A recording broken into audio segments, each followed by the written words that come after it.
That crash happening at about 4:30 in the afternoon. The police report showing Mrs. Kinney, a retired school teacher, crossing Duck Creek Road as the Metro bus driver turned into her from Dana Avenue. The bus ran her over. She died shortly after. But after uncovering that the driver of the bus has had many collisions, speeding tickets, drug arrests, and license forfeitures prior to this latest incident, we've had a lot of questions for Metro leadership and the SORTA board.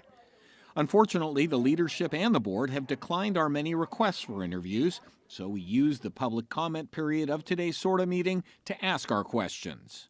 Since you're not allowing interviews with the media about the incident that happened on the 11th or anything else, this is the only forum we have to ask our questions. My first question is, why won't you grant any interviews?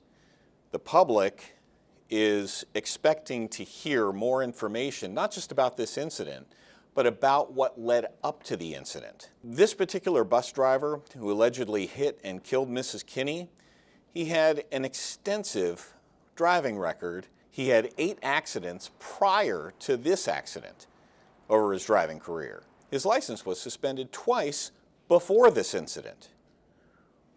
What criteria are you using to hire your bus drivers? What are you going to do in the future to change this? If you hire a bus driver that has 8 prior accidents, that has 4 or 5 prior speeding tickets, that has drug arrests, what are you going to do in the future? Is this normal?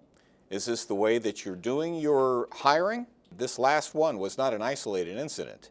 There have been several other bus pedestrian collisions prior to this.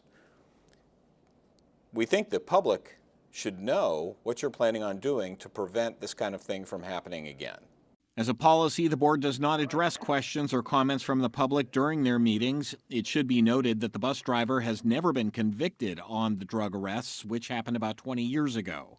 We mention them only as part of the cumulative background on the driver available to those doing the hiring at Metro.